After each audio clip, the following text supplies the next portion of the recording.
Wipe it down, wipe, wipe, wipe, wipe it down, wipe, wipe, wipe. Hi guys! Welcome to Maria's Casual Quarantine Cooking! I'm so excited! It's been so long since I've seen all of you. I'm gonna put my chef coat over there because that's not how we cook in the Carey house. We cook casual, especially in this heat. Welcome! I'm gonna have to introduce my sous chef to my adorable sous chef today. Thank you, sous chef. This is Otis Andrew, and he cooks with me all the time. And I'm gonna show you Otis's favorite spot. He has his own mat. That's Otis's mat. Right, Otis? Are you ready to cook some stuff? Yay! Okay, let's put sous chef where he needs to go. Sous chef! Thank you. Love it. And you're probably gonna notice a few other little casual critters running around. We got Penelope Pee, we got Princess Witsy, and this crazy monster is Shiloh. We call her the garbage disposal. Who is this creature? Who is this creature? That's the other sous chef, David Carey. The other half of the story, but that's a whole nother story for another time. So let's get started, guys. I'm so excited to show you this recipe. We have a story behind it. Verlene and I were doing a whole Korean menu back before COVID, probably around February. I know that was so long ago and so sad, but yes, let's not dwell on that. We did Korean black bean noodles. And while we were making them, we kept thinking to ourselves, ew, I don't know about these. These don't look good, or they had a weird color, strange presentation. And I'm like, I don't think anyone's gonna eat these. I just don't think they are, because they just don't look appetizing. So we kept moving forward and going and kept adding and finishing it. And then we're like, hey, you know what?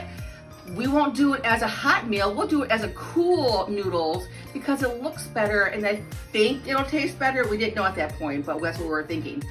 So what we did was put it all together and got the sauce and made it as a cool noodle, and it actually turned out to be one of the best things we've ever had. So we're gonna do those for you today because it's a perfect summer dish. You could have at any barbecue, any meal, super fast and easy, and it'll take no time at all, and you'll love it. So here we go.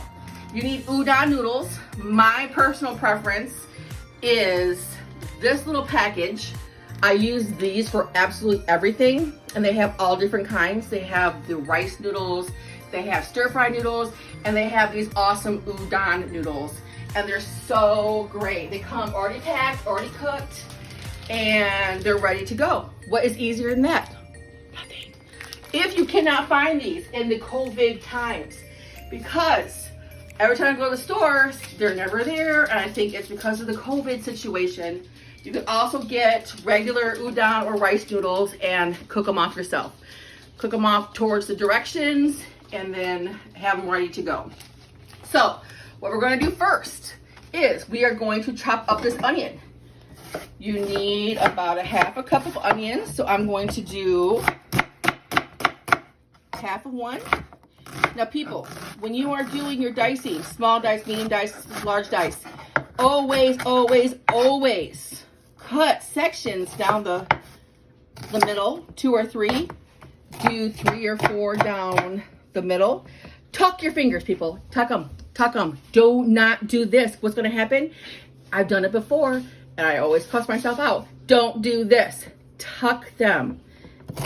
And then look, all you have to do is go all the way down, and you have the most beautiful medium diced onions. Look at that. Okay, Brittany. Beautiful. Over here, we're going to turn the stove on. Uh-oh. I need matches. I cleaned the stove, so then we have to relight the stove. Hang on, Brittany. 5 hours later. Tell me when to start. Here we are at the wok. Woks are probably the best items to use when you're doing any kind of Asian cooking, fast stir fries, anything you want high heat, because it holds the best heat. Your wok should look like that because you use it all the time. Look at those marks. That is because it's a perfect seasoned pan. You want that. Take a 1/3 cup of olive oil. We only cook with olive oil. Throw it in your pan. We're gonna let it get hot. You always want to cook high heat whenever you're doing onions, especially your meats, your chickens, your beef, your shrimp, always very, very high heat. It locks it in, and you don't turn your stuff into rubber. No one wants rubber chicken or anything. Okay, we're gonna throw the onions in. Now this dish, I have modified to be vegetarian. Normally a dish like this requires pork fat, pork belly. You could also do chicken, beef, whatever you want to do. You could add shrimp. But I'm going to do this as a vegetarian because we want to keep it as a light dish, not a heavy dish. And I think in the heat of Michigan, which can get pretty hot, that's a great idea. So, garlic, fresh garlic. I love to buy these guys all ready to go, chopped, minced in oil. Keep it in your refrigerator, and it makes perfect, easy access. So you want about a tablespoon of chopped garlic. Also, they do it in ginger.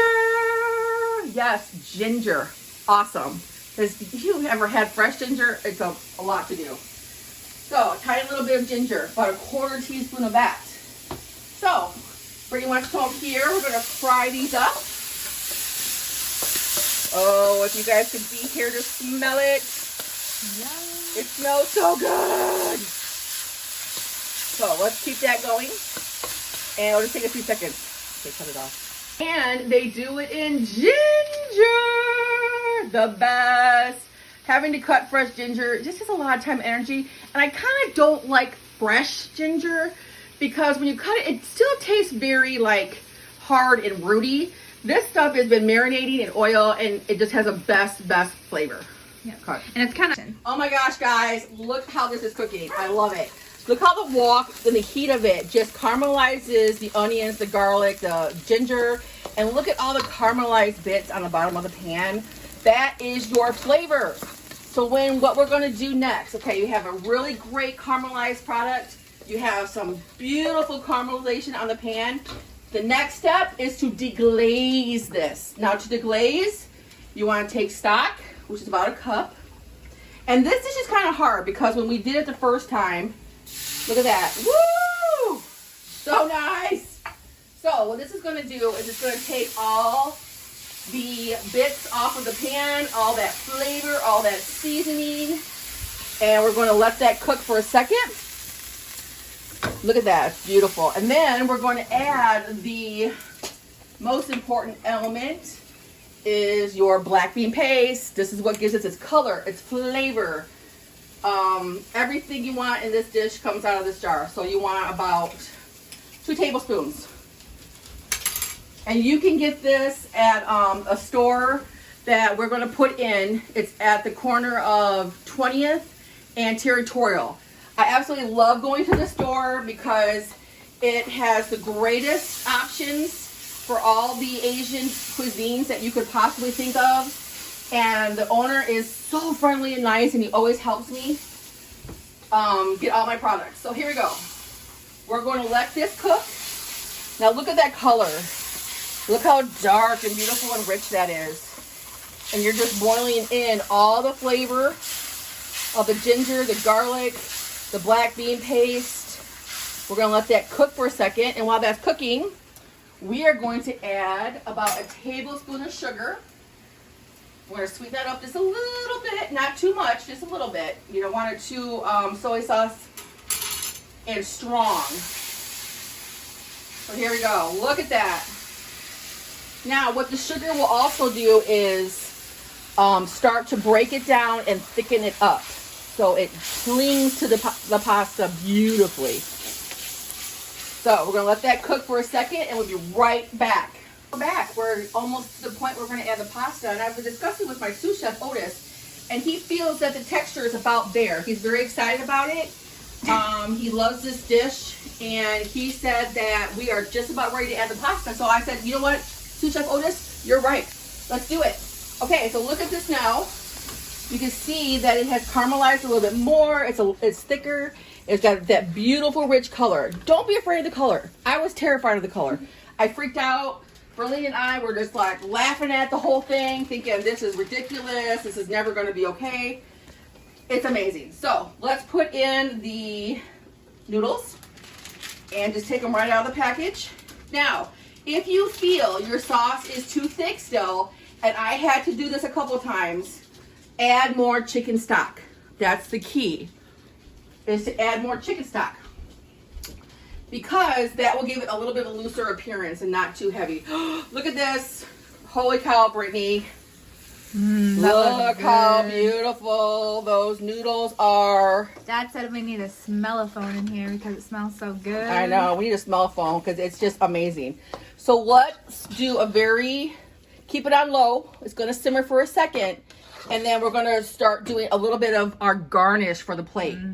So this, we're gonna put it on low, just so it just simmers a little bit, incorporates the pasta. Now, this was a total accident as well, and that's the best things that happen in a kitchen are accidents. The best.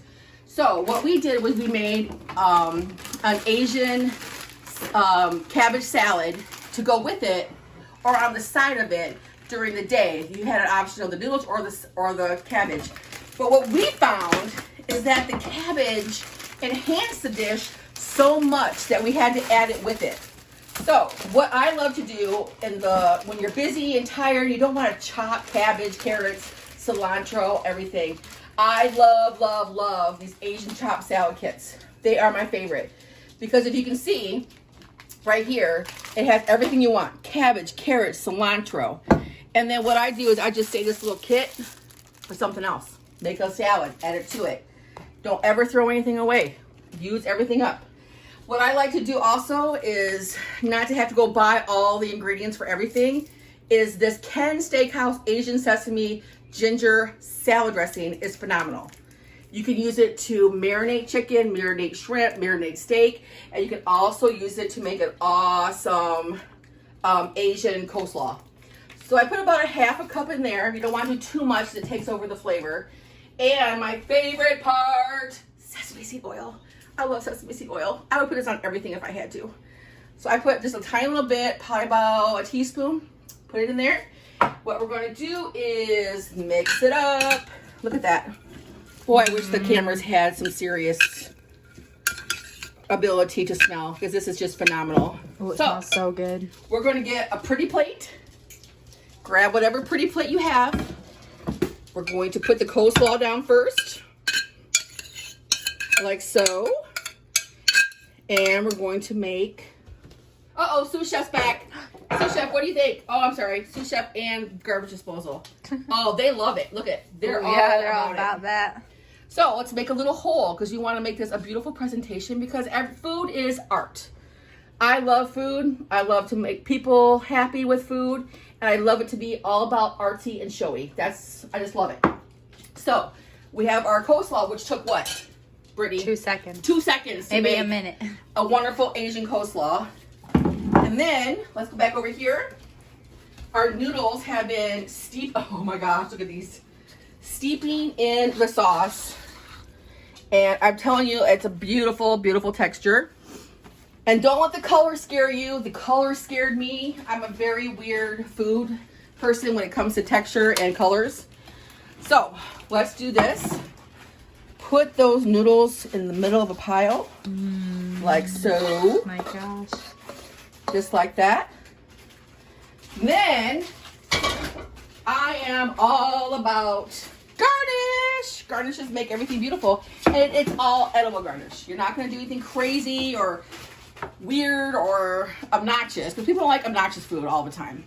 So what I do is I take scallions and I'm going to julienne them in a thin way, because with this dish, with the noodles being a little bit heavier with the sauce, you want as many fresh items as you can get on there. Fresh, crunchy, that gives it even more texture than you had with the cabbage. And this is perfect with the scallions, give it that great onion. And then we're going to take European cucumbers. I only use European cucumbers because they're packed. They're great. Their flavor is there. They're crisp. They're hearty. Regular cucumbers to me just don't have the same taste to them. And we're all about taste. So julienne those up. Fingers in, please. I don't want to see anybody bleeding. Disclaimer here. Remember that she is a chef. She's very seasoned at this. You Yes. do not have to chop as fast as she does. Correct. Don't try that at home. Be safe. Tuck in your fingers. That's coming from a daughter of a chef who tried that once and did Yes. not go well. I love Brittany. And Brittany's kind of cute because she started out in life not eating anything but chicken tenders and french fries, cheese, and macaroni and cheese. I couldn't get her to eat anything else. One time I actually served chicken breast, and she said she didn't want that. She wanted the real chicken, which was McDonald's chicken tenders. McDonald's chicken. Now I don't eat McDonald's, but I kind of feel like I failed her on some level there. But Brittany has made herself into this gourmet, healthy eating, clean eating person who loves to cook now. So she's phenomenal. we have a hard time sharing the kitchen. Yes. It's a thing. It's one or the other. We can't For do it at sure. the same time. All right, so here goes your cool cucumbers. Ooh, it's so pretty. Here comes your cool onions. Oh my gosh. And if you do want to add a little bit of something more, go in here, which was part of your salad. Grab these crunchy, cool little croutons, or what are these crunchy wontons, and sprinkle them around the plate, not on top, Wow, that's pretty. around the plate, and then just save that dressing for something else. And then what do we have, people? Look at this. That is so fancy. Look how beautiful that is. And what did it take? Maybe 20 minutes? It was like 15, 10. 15, 20 minutes to make something that beautiful. And your family and friends are going to be like, oh my God, you are a gourmet. You are. Beautiful. I love it. Guys, I'm so excited to not see you because I can't see you, but I'm so glad to be part of your day. I just want to tell you how much we miss being in that kitchen and miss seeing all of our friends. I hope and pray that we can all be together soon. And I hope this helps you guys do some fun stuff this summer and get out there and just really enjoy life and try to unwind from what's happening in the world. Love you guys. Thank you so much.